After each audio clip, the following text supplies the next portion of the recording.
ang mga kwento ng pag-ibig, kwento ng buhay at kwento ng pag-asa dito sa Barangay Love Stories. Love Stories. May mga sakripisyo na masarap sa kalooban, lalo na kung para yon sa mga taong mahal natin. Sila ang ating nagiging inspirasyon upang maging magaan ang pagdadala sa buhay. Ikaw kapuso, anong handa mong gawin para sa pamilya mo? Dear Papa Dudut, magandang araw po sa inyo dyan sa Pilipinas. Ako po si Jel, 31 years old at working dito sa Japan bilang isang maintenance technician. 5 taon na po akong OFW dito. At kahit ganon nakatagal ay nami-miss ko pa rin ang bansa natin. Palibas ay bibihira lang naman po akong umuwi dyan para magbakasyon kasi nagtitipid po ako at nag-iipon, Papa Dudut. Katulad ng ibang OFW ay may pamilya po akong sinusuportahan sa Pilipinas. Ako kasi ang breadwinner sa amin, lalo na walang permanenteng trabaho si tatay dahil siya po ang nag-aalaga sa bunso kong kapatid na si Nicole na merong autism. Mabuti na lamang at nababawasan ang pagka-homesick ko rito noong nadiskubre ko ang programa ninyo na Barangay Love Stories. Simula noon ay sinusubaybayan ko na po ang lahat ng mga istorya ninyo. Papa Dudut, wala po akong ibang hiling kundi ang magkaroon ng maayos na buhay sina tatay sa Pilipinas. Palibas ay malaki din ang sinasakripisyo niya sa amin noon ni nanay bago pa dumating ang bunso kong kapatid. Tubong kapastarlak po kami. Simple lang naman po ang pamilya namin pero hindi ko naranasan yung lumaking masaya dahil madalas na mag-away sina nanay at tatay. Pero si nanay po ang pasimuno kasi lagi siyang nagagalit sa amin ni tatay kahit na sa maliit na bagay lamang. Bukang bibig niya po na hindi raw niya gustong magkaroon ng pamilya. Nalabag sa loob niya na maging anak ako at asawa si tatay, Papa Dudut. At para sa isang 10 taong gulang na bata, napakasakit po noon, Papa Dudut.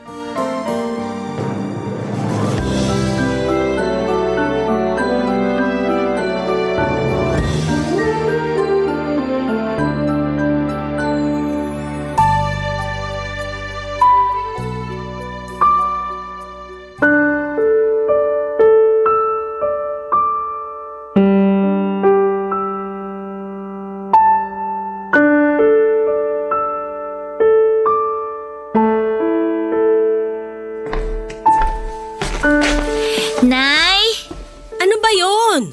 pwede po bang magpatulong sa assignment? Ano? Hindi.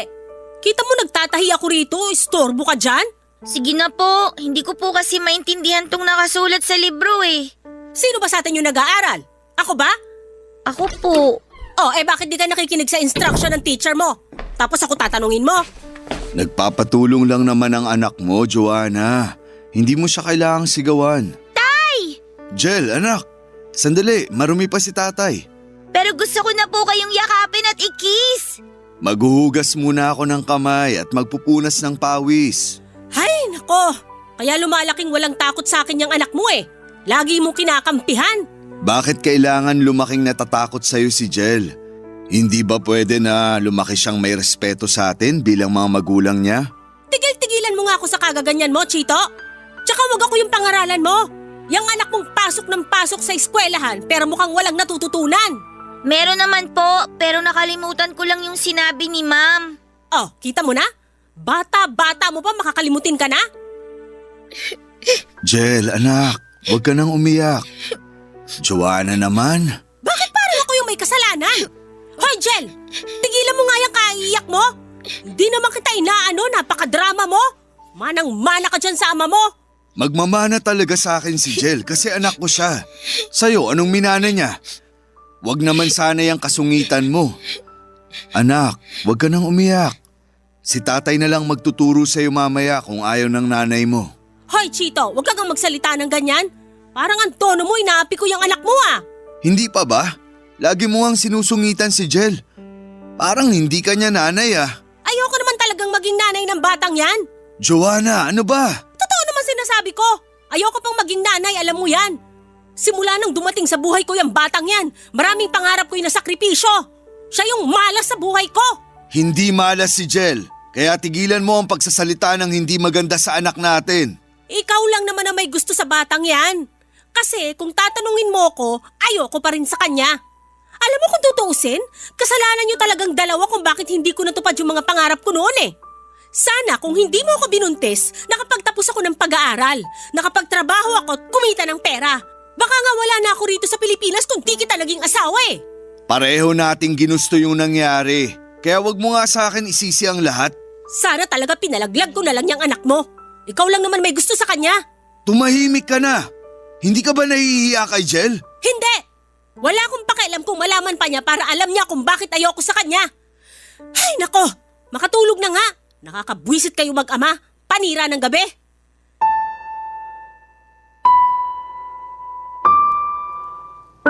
Magkokolehiyo pa lamang noon si nanay nang mabuntis siya ni tatay Papadudut.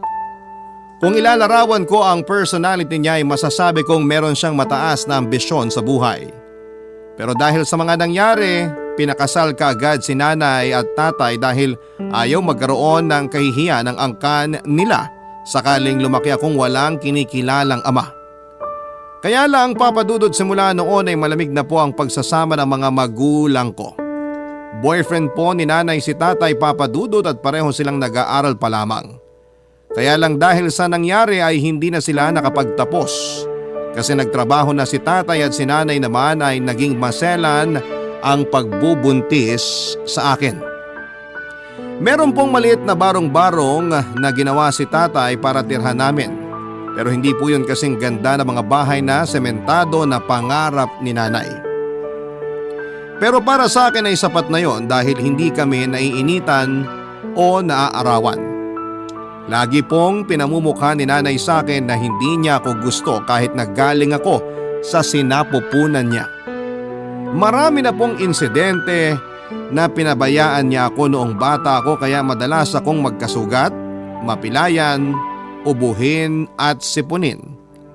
Mitya rin yun ng pagtatalo nila ng tatay ko pero sa huli ay inuunawa pa rin niya si nanay. Gusto ko pong makisimpatya sa pinagdadaanan ng nanay ko pero mali namang isisi niya sa amin ni tatay yung mga bagay na nangyari na. Hindi nga nagtagal ay nagkaroon po ako ng kapatid si Nicole pero may autism po siya bagay na mas nakadagdag sa alalahanin ng aming mga magulang.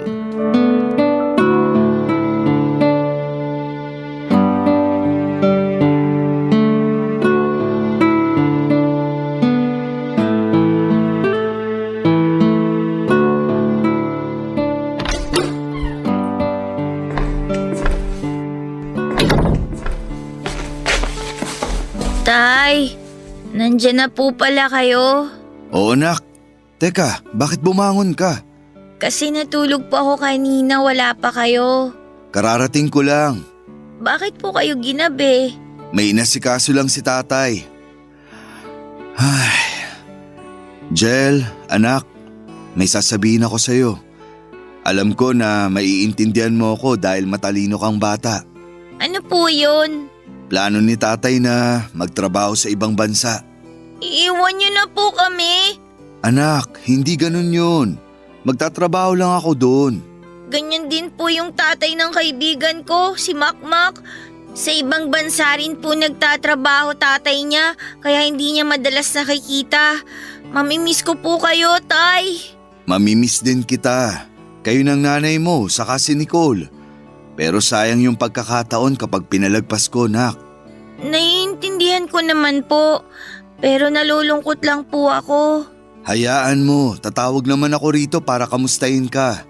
Hindi mo ako masyadong mamimiss kasi mangungulit pa rin ako sa'yo. Katulad ng lagi kong ginagawa pag kinikiliti kita.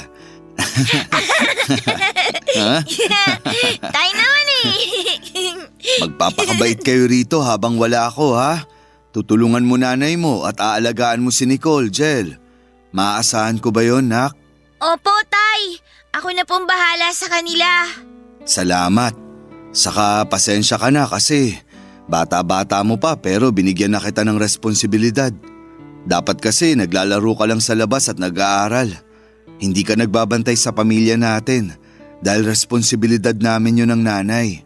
Masaya naman po akong tumulong sa inyo sa pagbabantay ng pamilya natin, Tay. Nakakapaglaro pa rin naman po ako tsaka nakakapag-aral.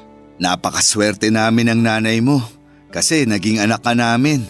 Mabait na, masunurin at maunawain pa. Pero bakit lagi pong sinasabi ni nanay na malas daw po ako? Malapit na po tuloy ako maniwala na totoo yung sinasabi niya. Huwag kang maniniwala sa nanay mo. Pagod lang yun kaya niya nasabi sa iyo yung mga bagay na yun. Hindi totoong malas ka. Ikaw kaya ang swerte namin. Kayo ng kapatid mo. Sa akin ka maniwala, anak. Opo, Tay. Naniniwala po ako sa inyo. Ganyan nga. Basta lagi mong isipin na kahit malayo si tatay, kakampi mo pa rin ako. Alam ko naman po yun. Hindi ko lang po mapigilang matakot kay nanay kapag po nagagalit siya. Kakausapin ko si Joanna. Hindi naman tama na palagi siyang nagagalit sa'yo. Anak ka niya, nanay mo siya. Dapat minamahal ng mga magulang ang mga anak nila. Oh, bakit gising pa kayong magtatay? Anong oras na? Sinalubong lang ako ng anak natin. Nagulat nga rin ako kasi gising pa siya. Kahit kailan pasikat ka talaga, Jel. Joanna, wag mo naman sabihin yan sa anak natin. Anong wag sabihin? Maaga pa yan bukas sa klase nila. Tapos ang hirap-hirap na namang gisingin. Pag ikaw talaga nagpasaway bukas, makakatikim ka uli ng kurot para magising ka. Tay, si nanay oh. Hindi ka makukurot ng nanay mo. Pero matulog ka na, anak. Sige po, Tay. Good night na po. Good night din. Joanna naman, hindi mo kailangan pagsalitaan ng ganun si Jel. Natatakot tuloy sa'yo. Saka anong kukurutin na naman? Ikaw pala yung may kagagawa ng pasanong bata sa tagiliran? Ano kung ako? Ipapademanda mo ako? Hindi natin kailangan umabot sa ganun. Kaya nga sinasabi ko na wag mo nang saktan si Jel. Anak natin yun. Ikaw na may sabi, anak natin. Saka kung makapagsalita ka, akala mo grabe ginawa ko dyan sa anak mo? Hoy, kurot lang yon. Nakakapikon kasi siya. Ilang beses ko nang ginising, ayaw pang bumangon. Ayun, napapala ng mga batang pasaway.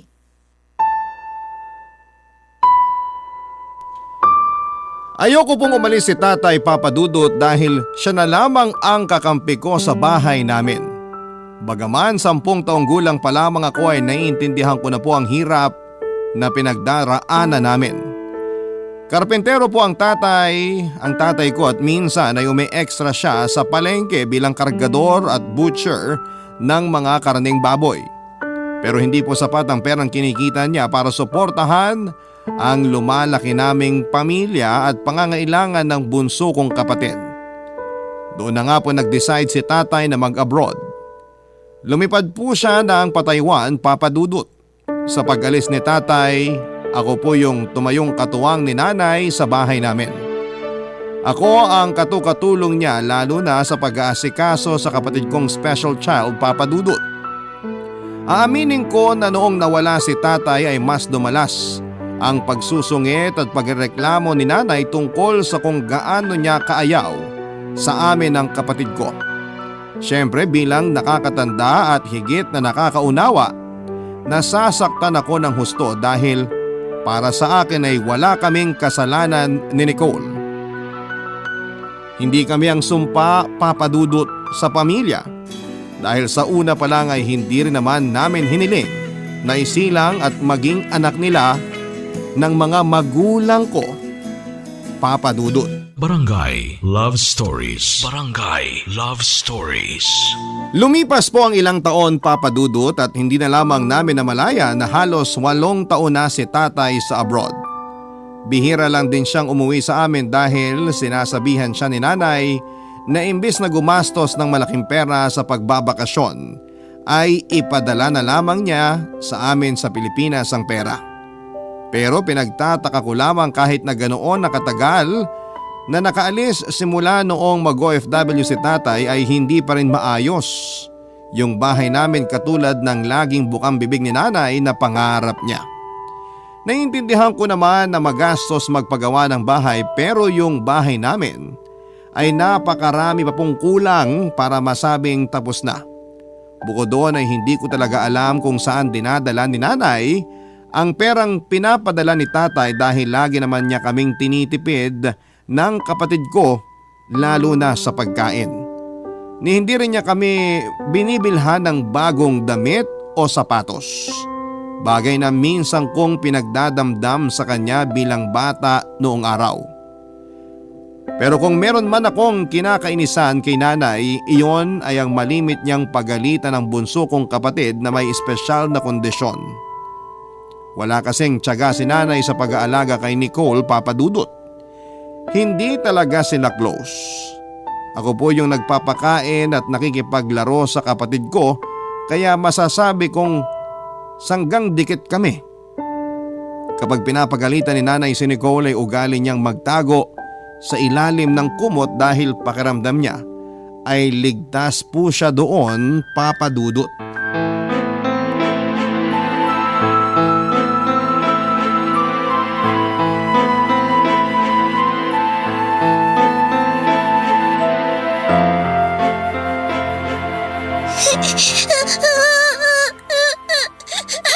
Tumahimik ka nga! Nakakabingi ang iyak mo!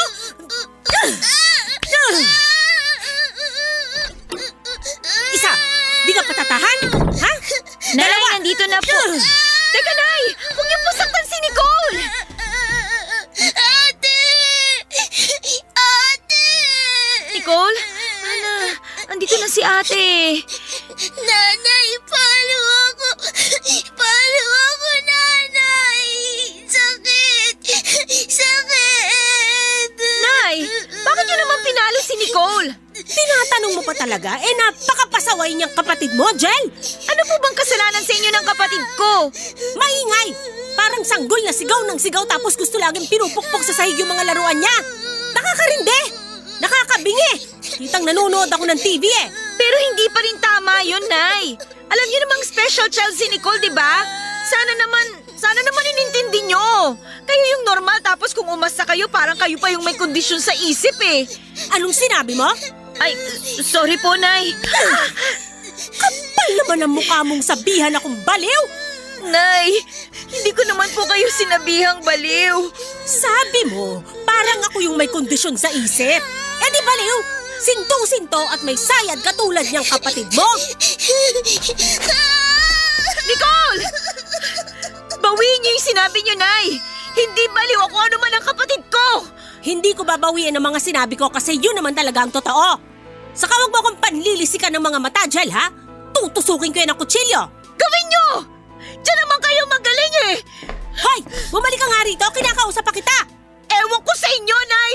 Bahala na kayo. Mas kailangan ako ng kapatid ko. Papa Dudut, mahal na mahal ko po si Nicole.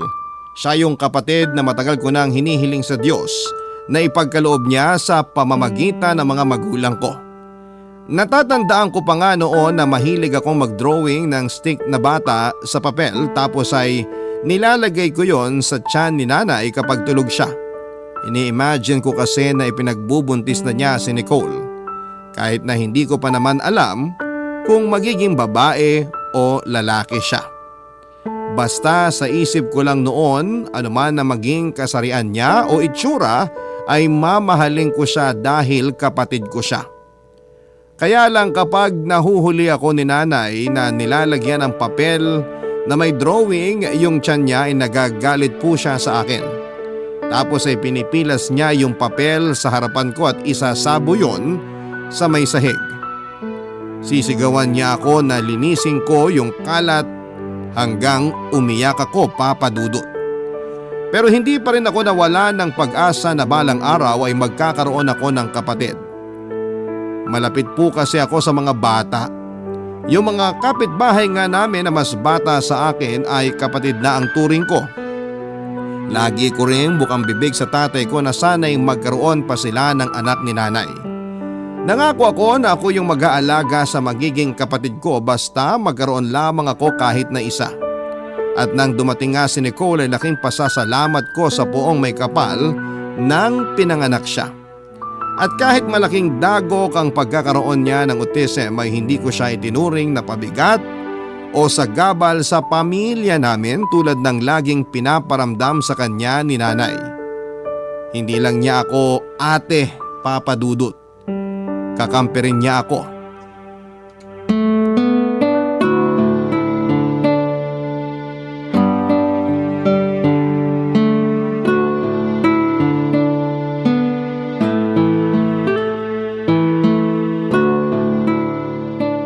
Nak, kamusta ka na? Ayos lang naman po ako, Tay. Yung pag-aaral mo, ayos lang ba? Wala ka pang boyfriend? Wala pa po. At ayos na ayos din po ang pag-aaral ko. Kayo po, kumusta po kayo dyan? Ganun pa rin. Malungkot kasi malayo ako sa inyo.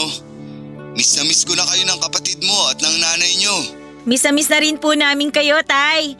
Lagi nga po kayong tinatanong sa akin ni Nicole. Talaga? Anong tinatanong niya? Kung kailan daw po kayo uuwi. Kung kailan daw niya po kayo makakalaro. Mahilig po kasi kaming magbahay-bahayan ni Nicole eh. Ginagawa naming tolda yung kumot niya. Kunwari, bubungin ng bahay. Tapos naglalaro kami sa ilalim nun. Tuwang-tuwa po yung kapatid ko, Tay. Ang lakas nga po niyang tumawa tapos lagi po siyang pumapalakpak. Masaya akong marinig na magkasundo kayo ng kapatid mo. Salamat, Jel. Kasi inalagaan mo siya ng gusto habang malayo pa ako. Walang anuman po. Kapatid ko po si Nicole at mahal na mahal ko po siya. Kaya po inaalagaan ko po siya. Kaya lang nalulungkot po kasi ako dahil ayaw sa kanya ni nanay eh. Yun po bang tipong lagi siyang nagagalit kay Nicole kahit wala naman pong masyadong ginagawa yung kapatid ko? Ganun ba? Hanggang ngayon, hindi pa rin talaga nagbabago si Joanna. Mahal po ba kami ni nanay? Ha? Oo naman, Nak. Bakit mo naman natanong yan? Eh, hindi po kasi namin maramdaman yung pagmamahal na yun, Tay. Puro na lang po galit. Ate Jel, sino yan? Si Nicole ba yan? Ay, opo, Tay. Si Nicole po. Si Tatay, halika dali. Gusto mo ba siyang kausapin? Teka lang, ila-loudspeaker ko lang, ha? Sige, akin na! Hello, Tay? Hello, Nak? Tay! Tay, tanungin niyo po siya tungkol po dun sa paborito niyang laro. Sige, Nak. Nicole, ano yung lagi niyong nilalaro ni ate mo? Bahay-bahayan po. Tapos, nasa ilalim kami ng kumot kasi safe po doon. Hindi kami makikita ni nanay pag nagagalit siya. Doon po kami nagtatago, Tay. Ganun ba? Tay, kailan po kayo uwi? Sabi Ate Jel, lalaro tayo bahay-bahayan. Sasali daw kayo. Sinabi ko rin sa kanya na papasyal tayo sa mall pag uwi niyo po rito, Tay. Isang beses pa lang kasi nakakapunta sa mall si Nicole. Medyo challenging kasi siyang isama sa mga matataong lugar eh. Hirap talaga siyang makihalubilo sa mga tao, Tay. Hayaan niyo mga anak. Pag uwi ni tatay, marami tayong lugar na pupuntahan. Gusto mo ba yon, Nicole? Opo, Tay! Yay! Sige, Nicole, punta ka na muna sa kwarto. Sunod ako doon tapos maglalaro tayo. Kakausapin ko lang si Tatay, ha? Sige, sige! Kakausapin ko si Joanna. Hindi ako makakapayag na patuloy niya kayong sinasaktan ni Nicole. Napakabata pa ng kapatid mo, Nak. Ilang beses niyo na rin pong kinausap si nanay, di ba? Pero hindi naman po nagbabago yung pakikitungo niya sa amin. Simula bata pa ako, ayaw niya talaga sa akin.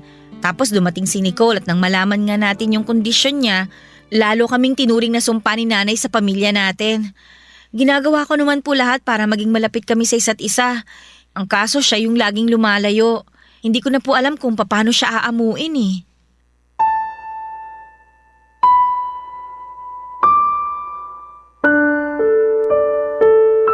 Nami-miss ko na po si Tatay Papa Dudut. Kung pwede lang sana na hindi na siya magtrabaho sa malayo para sama-sama na lamang kami sa bahay. Ilang birthday ko na rin kasi ang dumaan na wala siya kaya aaminin kong sabik ako na makita at makasama siya. Pero alam ko na hindi naman pwede dahil kailangan niyang magtrabaho para sa pamilya namin. Kaya nga sinusulit ko talaga yung mga sandali na kausap ko siya sa cellphone. Nagkukwento ako sa kanya ng mga ganap sa buhay para kahit papaano ay wala siyang ma-missed. At bukod doon ay maramdaman ko rin na kasama ko siya, Papa Dudut. Lumipas pa po ang mga buwan at napansin ko na parang madalas mag-away sina nanay at tatay sa tuwing nag-uusap sila sa cellphone. Tapos si nanay, lagi rin pong umaalis sa bahay namin at hindi ko alam kung saan siya nagpupunta. Kapag nasa bahay siya ay lagi siyang nakatutok sa cellphone niya na noong una'y akala ko si tatay ang kausap niya. Pero mukhang mali ako, Papa Dudut. Dahil isang beses ay may narinig akong ibang pangalan ng lalaki sa tawag na sinagot ng nanay ko. Ibang lalaki ang madalas niyang kausap. Barangay Love Stories. Barangay Love Stories. Malakas po ang hinala ko na may ibang lalaki ang nanay ko. Pero in denial pa rin ako, Papa Dudut, ng mga panahong yon. Hindi ko kasi lubos maisip na magagawa niya yon samantalang nagpapakahirap si tatay sa pagtatrabaho sa abroad. Pero ayoko pong magbulag-bulagan lalo na noong parang hindi na tinago ni nanay na may kalantari siya. Isang araw, may lalaking dumalaw sa bahay namin. Pinakilala niyang kaibigan sa amin pero hindi na po ako komportable. Agad ko rin pong pinapasok sa kwarto namin si Nicole, Papa Dudut, dahil ayokong may masabi sa kanya ang bisita ni nanay. Noong sumunod na linggo ay laking gulat ko na lamang dahil nasa pintuan na ng bahay namin si tatay. Sobrang saya ko po noon, Papa Dudut, kahit na biglaan ang uwi niya. Pero hindi nagtagal yung kaligayahan na yon nang malaman ko ang dahilan kung bakit siya umuwi. Nawala na pala ng trabaho si tatay kasi nagkaroon siya ng malaking problema. Dinapuan po siya ng malalang sakit sa baga habang nasa Taiwan. Tapos ay meron pa silang problema ni nanay na gusto niyang ayusin. Tama po ako na merong ibang lalaki ang nanay namin at iyon ay walang iba kundi ang dinadala niyang kaibigan umano sa bahay namin, Papa Dudut.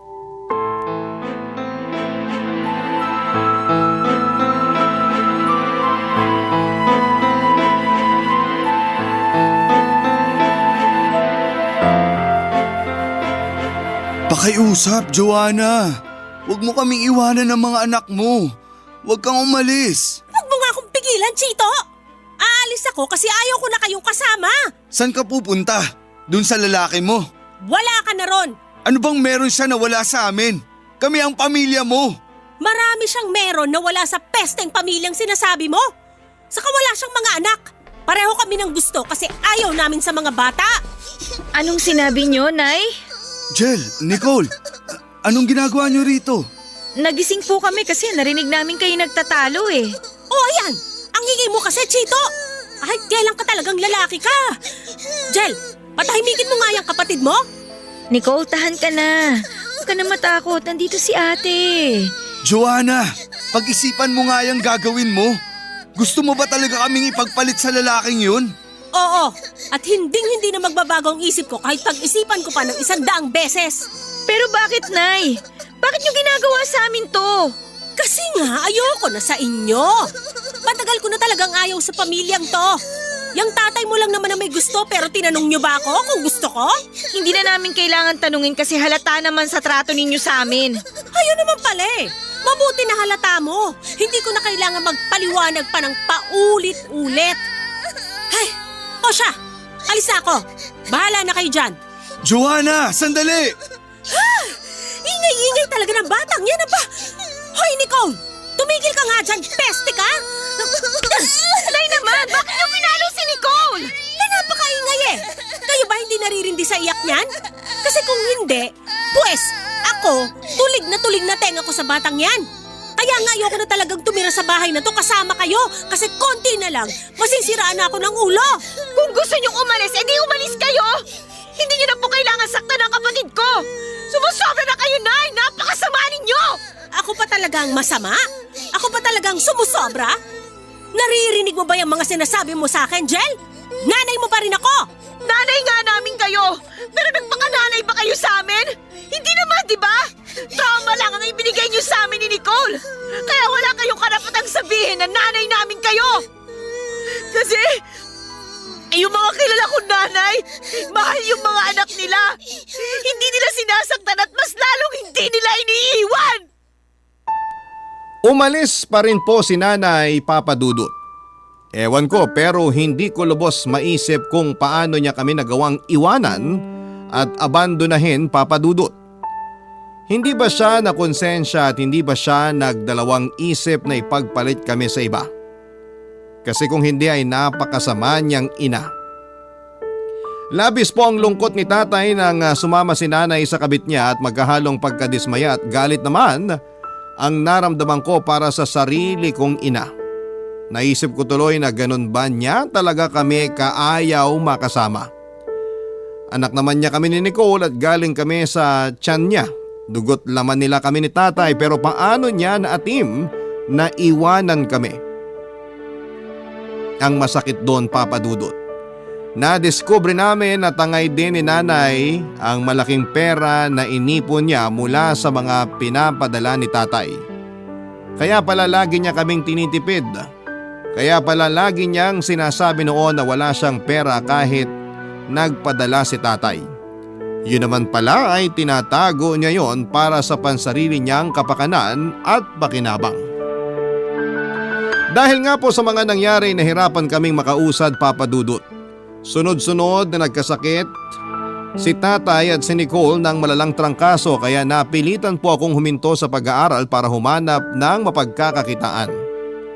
Para sa akin ay mas mahalagang pamilya ko kesa sa pangarap ko. Kaya naman nagpursige ako sa pagtatrabaho at pinagtiyagaan ko ang maliit kong kita bilang assistant sa isang butika sa bayan namin. Mabuti na lamang dahil naagapan yung sakit ni tatay dahil sa perang kinita ko na pinangpa-check up namin at pinambili ng gamot. Gumaling din po si Nicole, Papa Dudut, kaya nabawasan yung malaking alalahanin ko sa dibdib. Isang araw, inalok ako ng kaibigan at dating kasamahan ko sa butika kung gusto ko raw mag-ibang bansa. Meron kasing programa yung ahensya na pinasukan niya para sa mga nagnanais magtrabaho sa Japan. Hindi na po ako nagdalawang isip at pumayag ako at agad po akong nagpaalam sa tatay ko, Papa Dudut.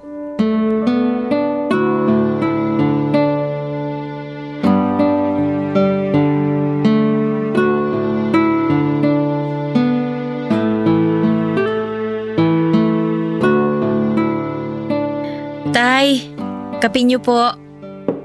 Salamat, nak. Upo ka muna. Tagal na rin natin di nagkakwentuhan. Namimiss ko na yung panganay ko. Sige tay, tabihan ko po kayo. May sasabihin din po pala ako sa inyo, tay. Ano yun? Mamaya na po. Sabi niyo gusto niyo muna magkwentuhan tayo.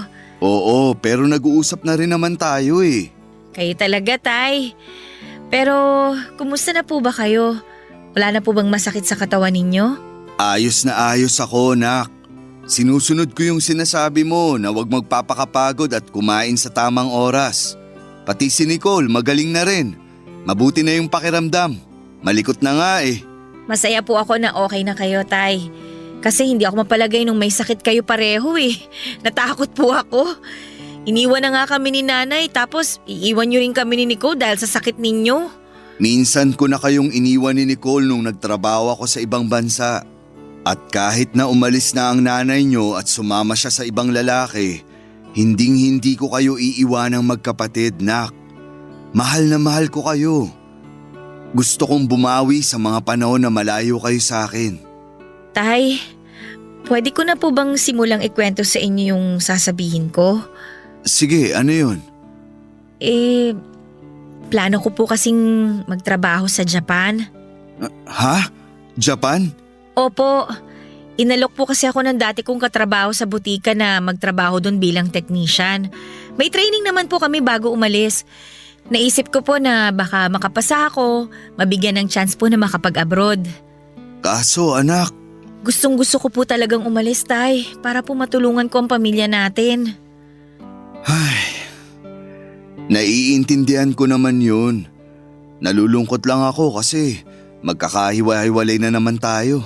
Isipin nyo na lang, Tay, na magkakasama-sama ulit tayo pag nakaipon na ako ng malaki-laki. Sandali lang naman po yun. Marami pa kasi akong pangarap para sa atin, Tay. Gusto kong tapusin yung pagpapagawa nitong bahay natin, pag-aralin si Nicole sa special school. Gusto ko rin po magkaroon tayo ng pera sa bangko para pag nangailangan tayo, may makukuha tayo. Lahat po yun talaga para sa pamilya natin, Tay. Naiintindihan ko, anak. Pero isama mo rin sa mga pangarap mo ang sarili mo. Malaki-laki na rin sinakripisyo mo para sa pamilya natin. Una na dun yung kabataan mo, tapos yung pag-aaral mo. Masaya naman po ako habang nagsasakripisyo kasi para yun sa pamilya natin. Pakiramdam ko nga po hindi ako lugi eh. Kaya nga po talagang desidido akong umalis para matupad ko po yung pangarap natin, Tay. Kayo po ni Nicole ang inspirasyon ko. Mahal na mahal kita, Jel. Mag-iingat ka doon, ha? Ngayon pa lang nagpapasalamat na ako. Kasi mabuting anak ka. Sana patuloy kang pagpalain ng Diyos. Ibigay niya ang katuparan ng mga pangarap mo sa buhay na to. Natuloy po ang pag-alis ko papunta sa Japan, dala ang pag-asa na mabigyan ng maayos na buhay sina Tatay at Nicole sa Pilipinas. Lahat naman po yata ng mga OFW ay may pare-parehong sentimiento. Hindi po madali ang adjustment na ginawa ko rito, lalo noong mga unang taon ko, pero wala akong hindi kakayanin para sa 2 taong mahal na mahal ko, Papa Dudut. Kahit buhay ko ay handa kong ibigay para kina Tatay at kay Nicole. Kung tatanungin ninyo ako kung may balita pa ako sa nanay ko ay wala na po. Hindi na rin ako interesado sa kung anumang nangyari sa buhay niya. Pero aaminin ko na may mga gabi pa rin naaalala ko siya at kung paano niya kami walang pagdadalawang isip na iniwan at pinagpalit sa iba. Wala po kong hangad na masama sa nanay ko pero ayoko na po siyang makita pang muli. Hiling ko sana ay dumating na yung araw na maski alaala niya ay mawala na rin sa isipan ko dahil karamihan naman sa mga yon ay malungkot at masakit na alaala. Maraming salamat po sa inyo, Papa Dudut, sakaling mapili po ninyong basahin ang storya ng buhay ko. Sana po ay kinapulutan ito ng aral at inspirasyon ng mga kabarangay natin. God bless po sa inyong programa at istasyon. Buwabati po ako ng manigong bagong taon. Ang inyong kapuso at kabarangay forever, Jel. Nagustuhan ng iyong napakinggan? Ituloy yan via live stream sa www.gmanetwork.com/radio. Barangay LS 97.1 Forever!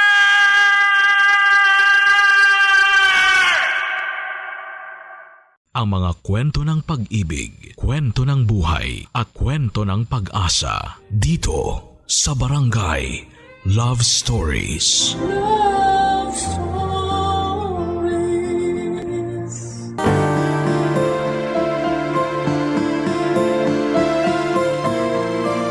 Normal makaramdam ng panibugho lalo na kung merong dahilan at pinanggagalingan. Ngunit sana'y mahanap natin sa ating puso ang pagpapatawad upang mas gumaan ang ating dinadala. Ikaw kabarangay, nanibugho ka na ba? Dear Papa Dudut, narinig ko na minsan ninyong sinabi sa radyo na bumabalik ang kabutihan, ganoon din ang kasamaan. Simula nung narinig ko yon ay napaisip ako ng husto sa mga bagay na nagawa ko sa nakaraan na nagresulta sa akin ng mga bagay na nangyayari sa kasalukuyan.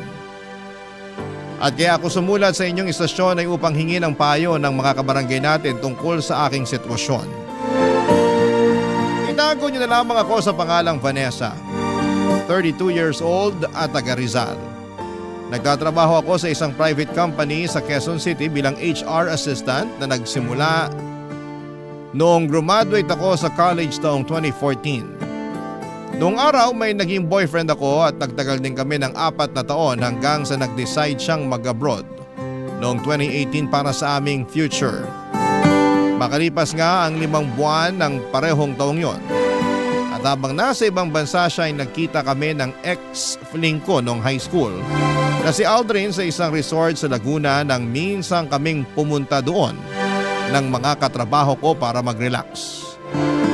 Dahil meron na nga kaming nakaraan ay mabilis kaming nagkapalagay ng loob ni Aldrin. At nalaman ko siya ay single and ready to mingle ng mga panahong yon, Papa Dudut.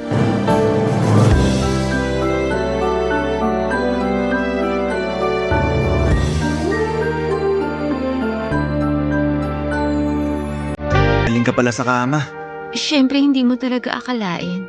Kasi hindi mo pa naman ako naikama nung high school tayo eh. Hindi pa rin naman ako nun marunong. Parang totoy pa ako eh. Hindi pa pala sa lagay na yon?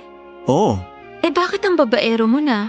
Kung kani-kaninong babae na didikit ang pangalan mo. ganun talaga pag gwapings at malakas ang dating. Yabang. Pero hindi naman pala marunong humalik. Uy, marunong naman. Sabagay, galing mo nga kanina eh. Gusto mo isang round pa? Mamaya na. Pagod pa ako, pahinga muna tayo. Grabe no, ang tagal na rin simula nung huli tayo nagkita. Pagkakatanda ko, high school graduation natin yun. Huli kitang nakita na parang may inaabangan sa gate ng eskwelahan natin nung dumaan kami nila mama at papa palabas. Nilingon pa nga kita pagkalampas namin sa'yo. Kaya lang ang bilis mo namang nawala. May samaligno ka ba? Sobra ka naman. Pero hindi ko na maalala yun ah. Baka humina ng memory mo. Siguro nga. Magkasing edad lang naman tayo. Joke lang. Pero tagal na rin kasi. Oo nga, pero hayaan mo na. Mahalaga nagkita ulit tayo. Tama. Kumusta pala yung trabaho mo dun sa call center? Parang nabanggit mo nung nakaraan na magre-resign ka na. Natuloy ba? Hindi eh. Kasi naisip ko magde-December na. Sayang yung 13-month pay. Siguro sa susunod na taon na lang. Ikaw talaga, mautak ka rin eh. Alam mo yan, HR ka eh. Oo. Pero naniniwala naman ako na hindi mo aalisan yung kumpanya mo kung matino sila sa mga tauhan nila. Oo, tsaka pwede rin naman na gusto lang namin mag-improve sa mga career namin o sumubok ng ibang bagay. Bakit? May naiisip ka ba na bagong career? Wala pa nga eh. Pero tsaka na yun, di pa naman ako aalis sa trabaho. Oh, ikaw ba? Anong ako? Hindi ako naghahanap ng bagong career, just for you to know. Alam ko naman. Pero yung itatanong ko talaga anong plano mo ngayon sa boyfriend mo? Hanggang kailan mo siya planong lokohin? Yun nga eh. Pagkatapos nung nangyari sa atin, parang bigla akong nakonsensya. Ibig mong sabihin gusto mo nang tigilan yung ginagawa nating panloloko sa kanya? Hindi. Yung gusto kong tigilan yung relasyon namin kasi... Kasi wala na rin naman yung patutunguhan. Malayo siya sa akin. Pakiramdam ko mag-isa ako. Mahirap pala yung ganito.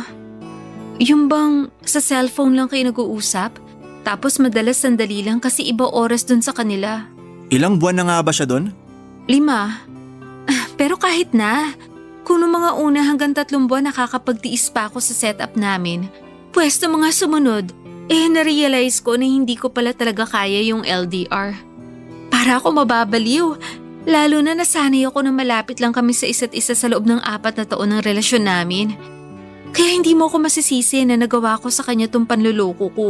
Hindi naman kita sinisisi. Gusto ko lang malaman mo na masaya ako kasi nagkita ulit tayo at naging close. Tsaka kung magiging single ka na, naisip ko, pwede tayo magsimula ulit, lalo single rin naman ako. Talaga? Totoo ba yan? Oo naman. Totoong totoo.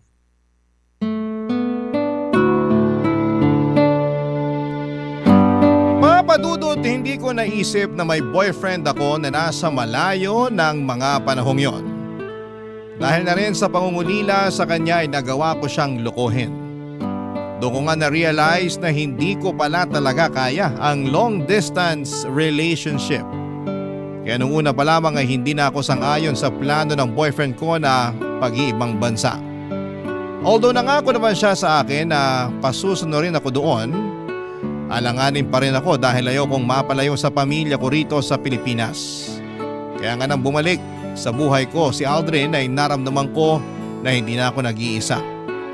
Pagkatapos ng gabing may nangyari sa amin kinabukasan ay nakipaghiwalay na ako sa boyfriend ko. Oo, masakit sa akin lalo na noong narinig ko siyang umiiyak at nagmamakaawa sa cellphone na huwag kong tapusin ang lahat sa amin. At sa totoo lang ay natameme pa nga ako noong tinanong niya kung ano raw bang nagawa niyang pagkakamali.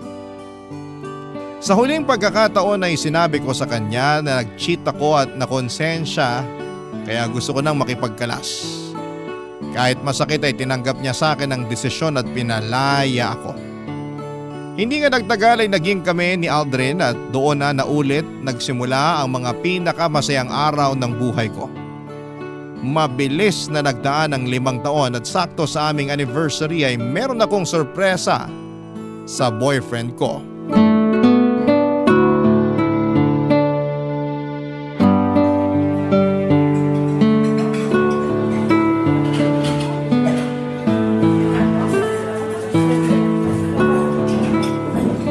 Happy anniversary, mahal! Happy anniversary din. Grabe, hanggang ngayon hindi pa rin ako makapaniwala na 5 years na tayo. Ang bilis ng panahon, parang kailan lang. Oo nga eh. Ang dami nating pinagdaanan. Pero yung di ko talaga malilimutan nung nag-pandemic. Daig pa natin yung nag-LDR nun. Kasi literal na ilang buwan din tayong di nagkita dahil bawal lumabas. Kaya nga, mahirap din sa part ko. Kasi na-stuck ako sa condo unit na nirerentahan namin ng mga katrabaho ko na malapit sa office. Kaya sobrang bilib ako sa'yo, mahal. Kinaya mo. Naalala ko nun sinabi mo parang di mo kaya makipag-LDR. Oo, pero lahat naman tayo apektado ng pandemic nun. Alam nga naman mag-inarti ako. Swerte lang talaga ng ibang couple kasi na-lockdown sila na magkasama. Sa tono mo parang gusto mo na tayong ma-lockdown na magkasama. Oo, at mukhang mangyayari na yon dahil may sorpresa ako sa'yo. Ano yan? Sorpresa nga, di ba? Parang bigla akong kinabahan. Normal lang yan, pero kalmahan mo lang. Pag nalaman mo kung ano yung surprise ko, siguradong matutuwa ka. Sige nga, ano ba yon? Teka, kunin ko lang sa bag ko. Alam ko nandito lang yun eh. Ah, ito. Saan? Pero pikit ka muna. Kailangan pa ba yon? Oo, para may thrill. Ikaw talaga? Dami mong alam? Siyempre.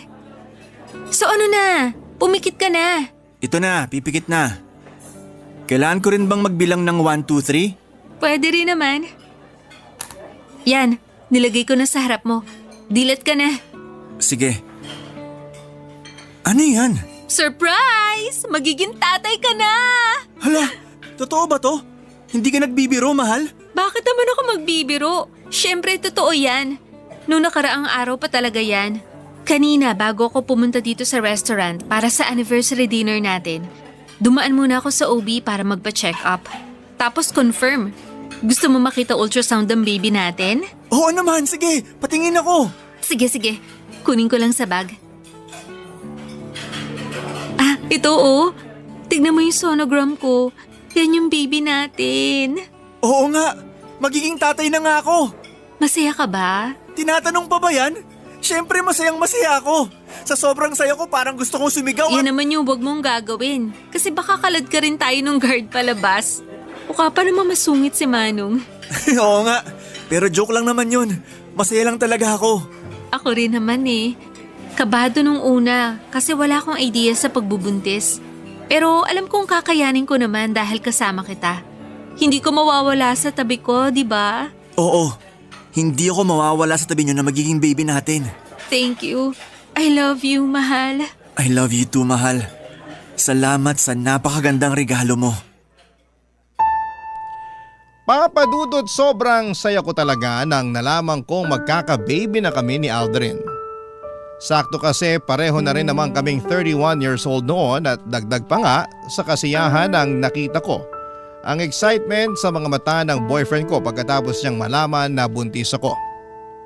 Alam ko papadudot na malaki ang magbabago sa relasyon namin lalo na at magkakaanak na kami pero wala kaming hindi kayang gawin para sa baby namin. Excited na kaming maging magulang at pinangako namin sa anak namin na ibibigay namin lahat ng mabubuti at magagandang bagay sa kanya. Kaya lang 2 buwan matapos kong sabihin kay Aldrin na buntis ako ay meron din siyang ipinagtapat sa akin. At yon ay ang plano niyang pagsunod sa tiyuhin niyang barista sa Singapore para doon ay magtrabaho. Nung una ay nagtampo ako sa kanya dahil ayaw ko talaga ng LDR pero pinarealize sa akin ni Aldrin na kailangan kong kayanin dahil gagawin lang naman daw niya yon para sa anak namin at sa magiging pamilya namin sa hinaharap, Papa Dudut. Barangay Love Stories. Barangay Love Stories. Papa Dudut, ginawa ko naman ang lahat ng makakaya ko para hindi kainin ang matinding lungkot habang nandito ako sa Pilipinas at nasa Singapore si Aldrin. 4 na buwan na noon ang tiyan ko nang umalis siya bago siya tulungang sumampa sa eroplano ay nangako sa akin ng boyfriend ko na lagi kaming mag-uusap sa cellphone para hindi ko raw maramdaman na malayo kami sa isa't isa. Naniwala at nagtiwala ako sa kanya dahil alam ko na para rin naman sa baby namin ang pag-iibang bansa niya. Oo, kahit ayoko ng LDR ay sinantabi ko ang sarili kong kapakanan para sa anak namin. Maayos naman ang unang 3 buwan namin ni Aldrin bilang LDR couple. Challenging lalo, paano namin pinagkakasya sa ilang minuto ang lahat-lahat na mga nangyari sa araw namin sa aming kwentuhan. Pero sa tulong ng mga kaibigan ko na matagal na rin sa ganong setup ay nakakuha ko ng tip kung paano mapapanatili ang init at saya ng relasyon namin. Kaya lang nung nag-4 na buwan na si Aldrin sa Singapore ay napansin ko na dumalang na ang pakikipag-communicate niya sa akin. Bagay na hindi ko na kinatutuwa, Papa Dudut.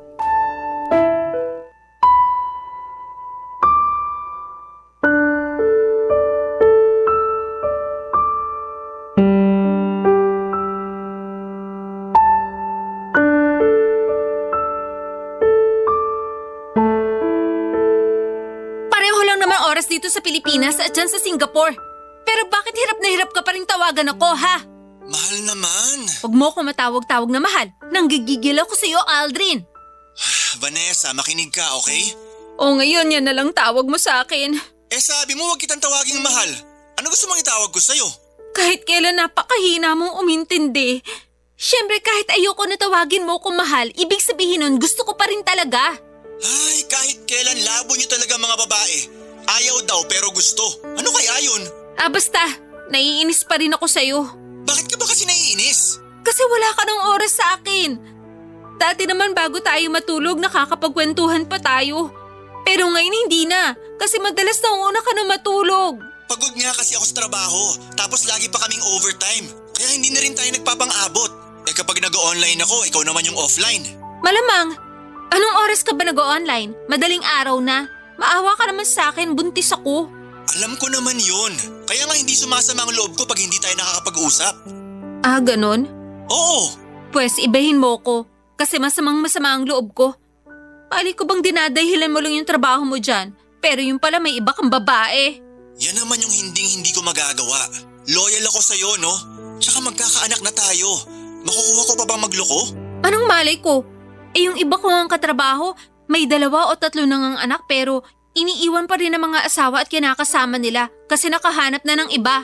Hindi ako katulad nila kaya wag mo ko ikumpara sa kanila. Hindi raw. Pare-pareho lang naman kayo mga lalaki. Baka nakakalimutan mo na sa ating 2, ikaw yung nag-cheat sa boyfriend mo noon.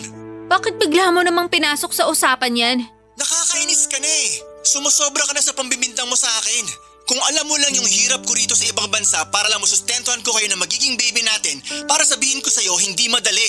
Tapos ikaw tamang hinala lang dyan. Sino ba kasi may desisyon na pumunta ka dyan? Di ba ikaw lang din? Hindi mo pa nga sinabi sa akin no na may plano ka palang sumunod sa tsuhin mo dyan sa Singapore. May pasabi-sabi ka pa na hindi ka mawawala sa tabi namin ng anak natin. Pero hindi mo naman tinupad.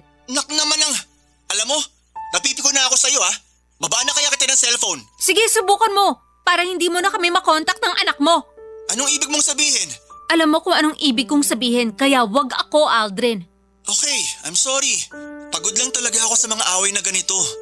Kaya please naman mahal, wag na tayong mag-away oh. Hindi lang tayo mag-aaway kapag umuwi ka na rito sa Pilipinas. Ano? Sabi ko, umuwi ka na dito sa Pilipinas. Walong buwan na tong tiyan ko. Anong plano mo? Manganganak ako nung wala ka sa tabi ko? Pero hindi ba tapos yung kontrata ko rito? Sayang naman mga ginastos ni Tito para lang makapunta ako rito sa Singapore. Wala akong pakialam. Mamili ka. Magstay ka dyan o hindi mo na kami makikita ng anak mo kahit kailan. Ano? Sagot! Papa Dudut, hindi nyo ko masisisi kung gano'n na lamang ang nararamdaman ko ng mga panahong yon. 8 buwan na akong buntis, sa susunod na buwan ay manganganak na ako. Sa loob ng 4 na buwan ay emosyonal ako dahil malayo sa akin si Aldrin, tapos ay nawalan pa siya ng oras sa akin dahil sa pagiging abala niya sa trabaho. Praning din ako na baka niloloko na pala niya ako at dinadahilan lamang niya ang kanyang trabaho doon. At kahit na pinabulaanan niya yon ay hindi ako naniwala sa kanya. Sabihin niyo nang takot din ako sa sarili kong multo mula sa panlolokong ginawa ko noon sa ex-boyfriend ko. Dahil sa pananakot ko kay Aldrin na hindi ko ipapakita sa kanya ang anak namin. Kapag hindi pa siya umuwi ng Pilipinas ay walang nagawa ang boyfriend ko kundi ang pagbigyan ng gusto ko. Bumalik siya ng bansa kahit na masama ang loob niya sa akin. 2 linggo bago ko manganak ay nag-decide kaming magrenta ng apartment malapit sa pinagtatrabahuhan namin sa Quezon City. Kaya lang nung nanganak na ako, na-CS ako at noong nakalabas na ako sa ospital ay nahirapan kaming mag-adjust sa panibago naming buhay kasama ang baby namin. Doon na kami nag-usap at nagkasundo na uuwi muna kami ng anak namin sa bahay ng parents ko na nasa Morong Rizal. Nag-offer din kasi ng tulong ang mama ko sa pagbabantay sa akin at sa baby namin, lalo't bawal pa akong magkikilos dahil operada ako. Pero hindi namin siya makakasama doon dahil masakip ang bahay namin at marami kaming nakatira doon. Kaya si Aldrin ay uuwi na lang din muna sa kanila sa Fairview at dadalaw na lamang sa amin sa Morong. Nagbalik call center agent na rin siya para may ibang tustos sa amin. Mabilis na lumipas ang 3 buwan. Masasabi ko na unti-unti na akong nakaka-recover mula sa panganganak. Makakabalik rin ako sa trabaho pero habang sinusulit ko pa ang maternity leave ko ay si Aldrin muna ang sumusuporta sa aming mag-ina. At siya rin ang paruot pa rito sa bahay namin para bumisita.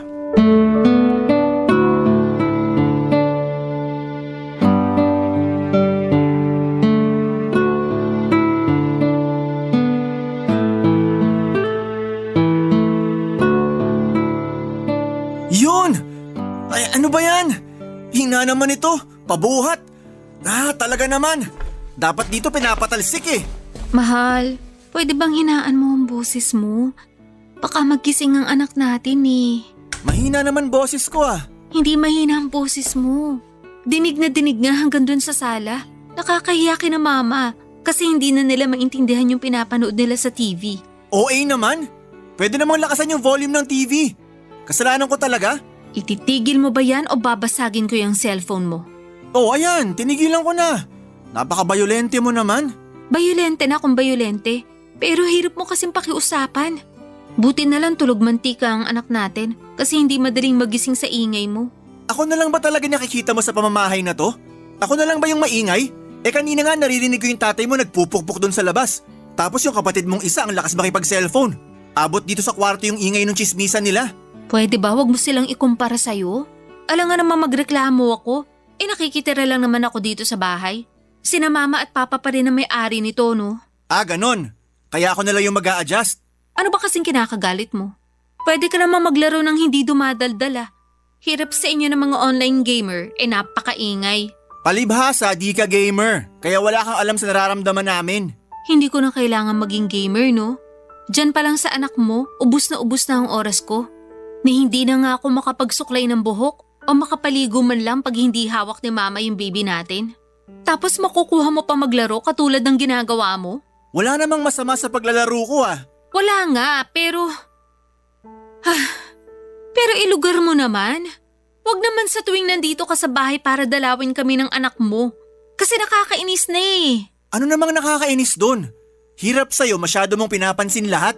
Papansinin ko talaga kasi wala ka ng oras sa amin ng anak mo.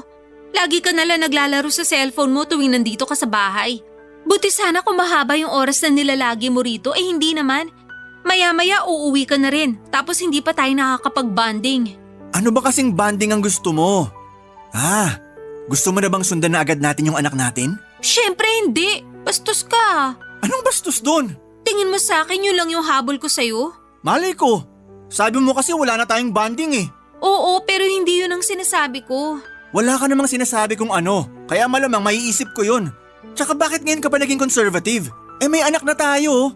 5 taon na rin tayo magkarelasyon. Mag-6 na taon na nga eh. Kahit na. Sana man lang, naisip mo na bagong panganak ako. Ni hindi pa nga naghihilom na maayos yung tahi ko tapos naiisip mo na talaga yung bagay na yun? Eh kung ikaw kaya yung magbuntis at manganak nang malaman mo yung hirap naming mga babae. Sorry na. Surihin mo mukha mo. Mahal naman eh. Buisit, naaalibadbaran ako sa pagmumukha mo.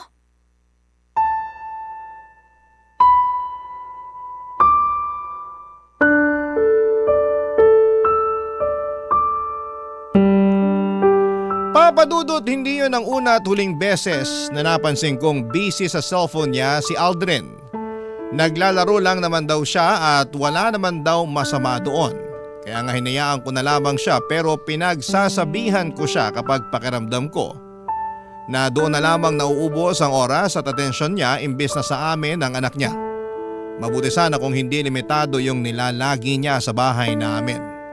Sa huli kahit na nagkakairingan kami ni Aldrin ay hindi pa rin naman siya nanalo sa akin. Sa totoo lang, simula na magkabibi kami ni Aldrin, naging priority ko na talaga ang aming anak. Iba na kasi talaga kapag naging nanay ka.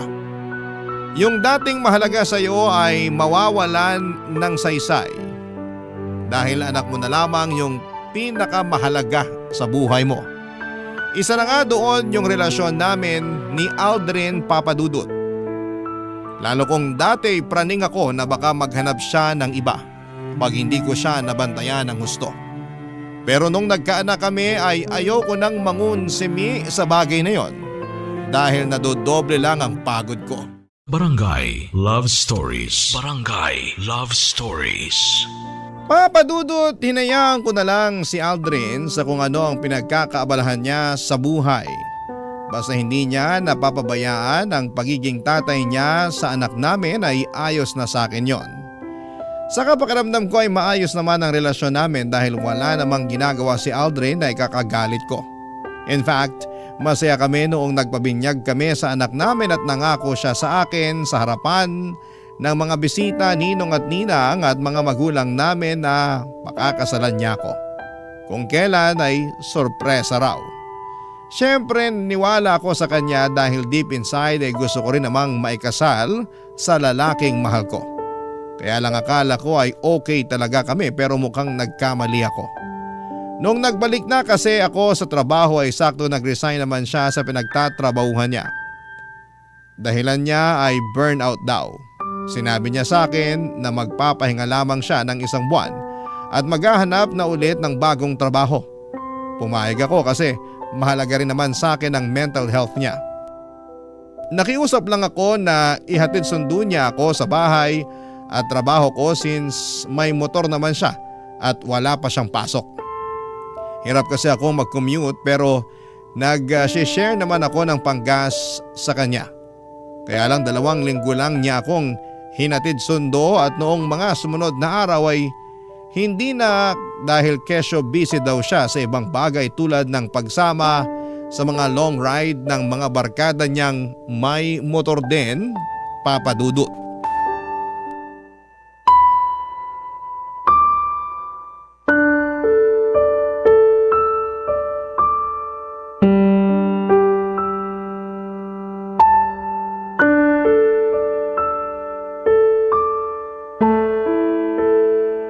Mag-usap nga tayo, Aldrin. Nag-uusap na tayo. Huwag mo nga akong pilosopahin. Seryoso ako. Seryoso rin naman ako ah. Sabi mo mag-uusap tayo. O ayan, nag-uusap na tayo. Tsaka pwede ba? Kung aawayin mo ako, wag mo na lang din akong kausapin. Wala ako sa mood makipagtalo. Pagod ako. At ikaw pa talaga yung wala sa mood? Kumusta naman ako? Tsaka ano yun? Pagod ka? Wala ka namang ibang ginagawa kundi makipag-long ride sa mga barkada mo. Huwag mong sabihin na dun ka napapagod. Oo, dun nga. Wow, kapal naman talaga ng pagmumukha mo. Bakit ba kasi? Napapansin ko panay sama mo sa mga barkada mo magmotor. Imbis na ihatid sundo ako sa trabaho. Lagi mong dahilan pagod ka. At hanggang dito ba naman sa pagpunta mo sa bahay, yan pa rin nirarason mo? Yun nga kasi yung totoo. Tsaka sorry na kung hindi na kita nihahatid sundo. Babawi na lang ako sa'yo. Wala ka nang babawian kasi ayoko na. Kung pagod ka, mas pagod ako.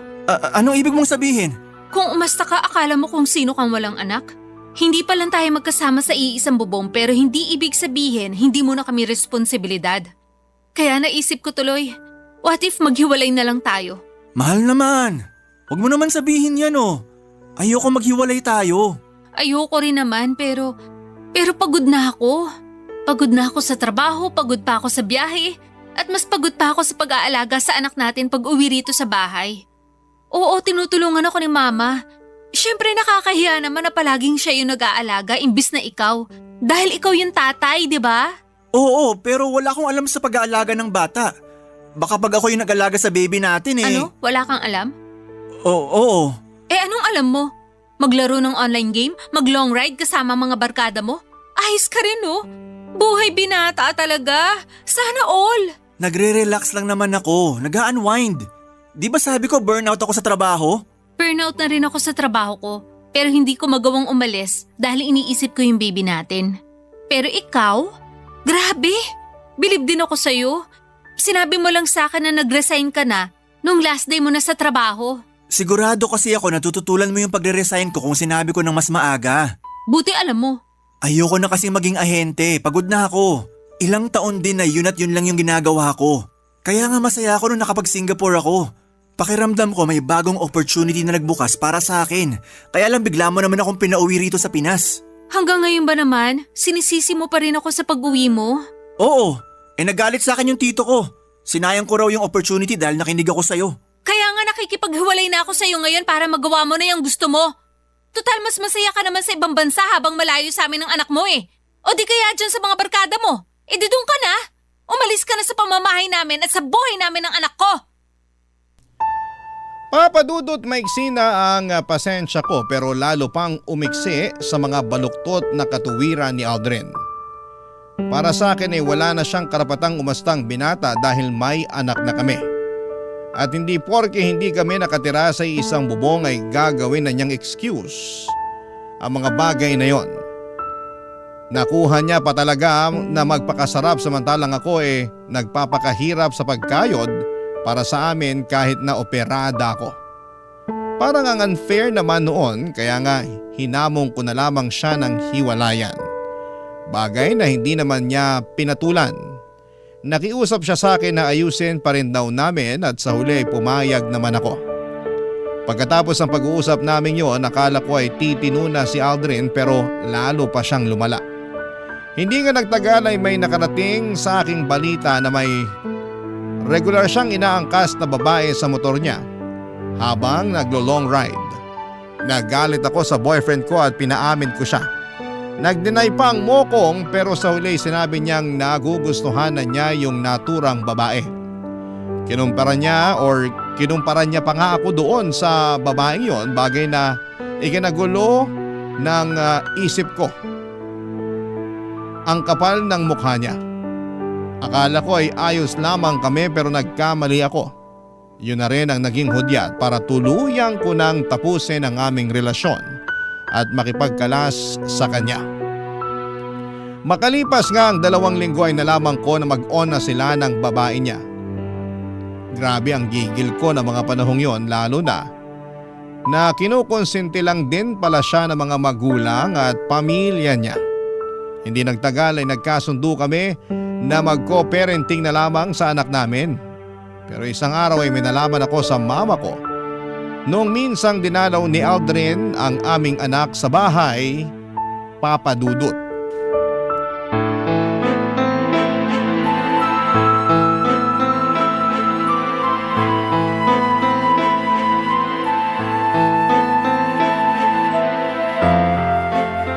Kapal naman ang mukha mo, Aldrin!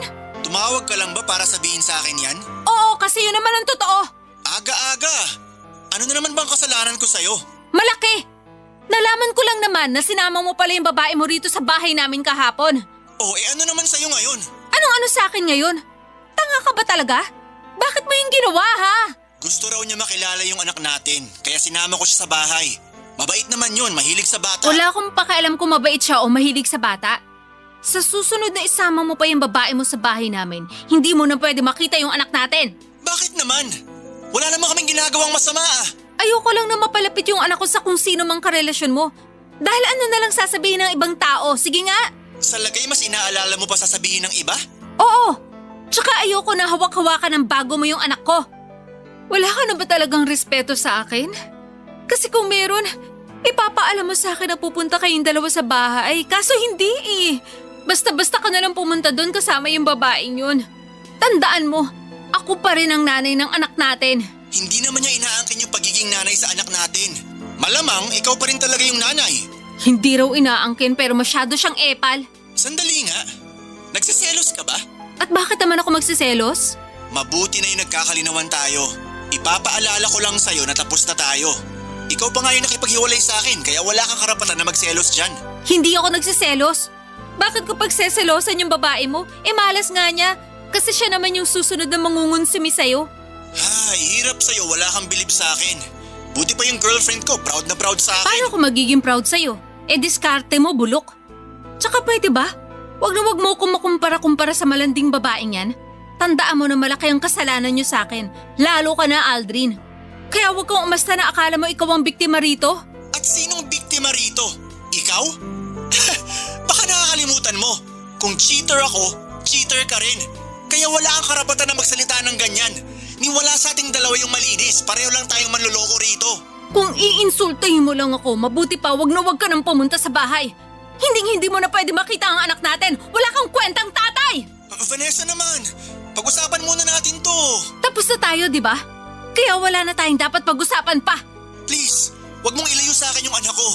Pangako, hindi ko na isasama sa bahay niyo yung girlfriend ko. Dapat lang. Dahil malapit ko na kayong pagbuhuli na dalawa. Papa Dudut, binabaan ko na o nang tawag si Aldrin noong panahon na yon dahil parang sasabog na ang dibdib ko sa sama ng loob. Ang kapal kasi ng mukha niyang ilapit ang anak ko sa babae niya na siyang dahilan kung bakit nasira ang pamilya namin. Kaya nga bago ko pa tutuhanin ang banta ko sa kanya na hindi ko na ipapakita ang anak namin sa kanya, ay nagkasundo kami ni Aldrin na hindi na niya dadalhin sa bahay ang bago niyang girlfriend. Pinagbawalan ko rin siya na pumunta sa amin pag wala ako para makasigurado ako na hindi niya kukunin sa akin ang anak ko. Praning na kung praning pero ayokong mawala sa akin ang bata. Kung tatanungin ninyo ako kung kumusta ang puso ko ay masasabi kong naninibugho ako o nagsiselo sa babaeng ipinalit sa akin ni Aldrin. Pero hindi ko yon pinapahalata sa dati kong boyfriend dahil ayokong magmukhang mahina sa harapan niya. Abot langit ang galit ko sa kanila lalo na sa tatay ng anak ko dahil hindi na niya ako nirespeto nang pumatol siya sa ibang babae samantalang may anak na kami. Sa kasalukuyan ay focus ako sa anak ko at sa pagpapalaki sa kanya. Si Aldrin naman ay dumalang na ang pagbisita sa bata pero hindi ko na masyadong inalam kung bakit. Bahala na siya sa buhay niya. Ayoko ng problema kaya okay lang na nawala na siya sa buhay ko. Pero napaisip tuloy ako. Karma ko na yata ito kasi nagloko ako noon sa dati kong karelasyon. Kung oo, totoo nga na bumabalik ang kabutihan, pati na rin ang kasamaan. Hanggang dito na lamang po ang sulat ko at sana'y mapili po ninyong i-air sa inyong programang Barangay Love Stories. God bless po Papa Dudut and more power sa inyong programa. Ang inyong forever kapuso at ka-barangay, Vanessa. Barangay Love Stories. Barangay Love Stories. Anong say mo sa Barangay Love Stories na ito? Pagkwentuhan natin sa comment section yan. Nagustuhan ng iyong napakinggan? Ituloy yan via live stream sa www.gmanetwork.com/radio.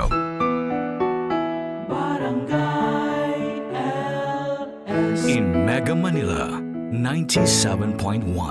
Forever!